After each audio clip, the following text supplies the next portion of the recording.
Chapter 7. So Jerubbaal, that is Gideon, and his army, got up early and went as far as the spring of Harod.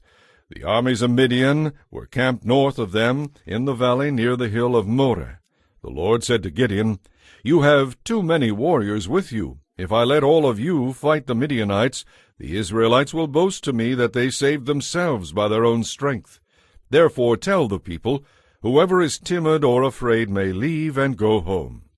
22,000 of them went home, leaving only 10,000 who were willing to fight. But the Lord told Gideon, "There are still too many. Bring them down to the spring, and I will sort out who will go with you and who will not." When Gideon took his warriors down to the water, the Lord told him, "Divide the men into 2 groups. In one group put all those who cup water in their hands, and lap it up with their tongues like dogs. In the other group put all those who kneel down and drink with their mouths in the stream." Only 300 of the men drank from their hands. All the others got down on their knees and drank with their mouths in the stream.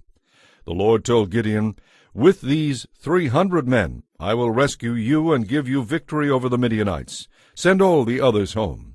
So Gideon collected the provisions and ram's horns of the other warriors and sent them home. But he kept the 300 men with him.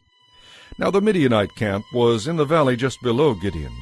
"During the night," the Lord said, "get up, go down into the Midianite camp, for I have given you victory over them. But if you are afraid to attack, go down to the camp with your servant Purah.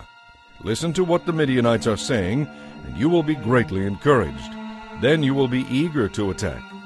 So Gideon took Purah and went down to the outpost of the enemy camp. The armies of Midian, Amalek, and the people of the east had settled in the valley like a swarm of locusts.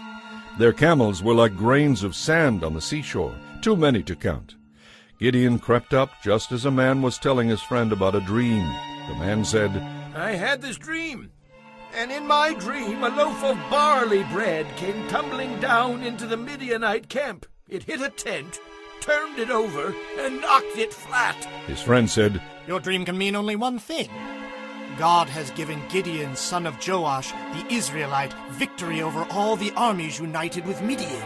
When Gideon heard the dream and its interpretation, he thanked God. Then he returned to the Israelite camp and shouted, "Get up, for the Lord has given you victory over the Midianites." He divided the 300 men into 3 groups and gave each man a ram's horn and a clay jar with a torch in it. Then he said to them, "Keep your eyes on me. When I come to the edge of the camp, do just as I do. As soon as my group blows the ram's horns, those of you on the other sides of the camp blow your horns and shout, 'For the Lord and for Gideon!'" It was just after midnight, after the changing of the guard, when Gideon and the 100 men with him reached the outer edge of the Midianite camp.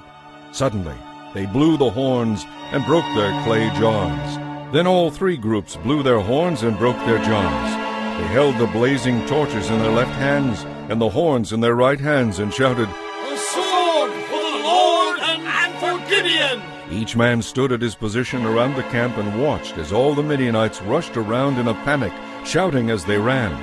When the 300 Israelites blew their horns, the Lord caused the warriors in the camp to fight against each other with their swords.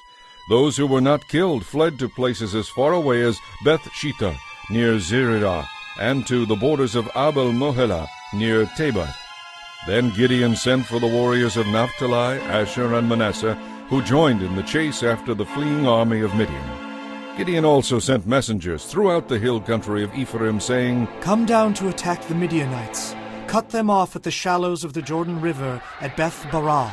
And the men of Ephraim did as they were told. They captured Oreb and Zeb, the 2 Midianite generals, killing Oreb at the rock of Oreb and Zeb at the winepress of Zeb. And they continued to chase the Midianites. Afterward the Israelites brought the heads of Oreb and Zeb to Gideon, who was by the Jordan.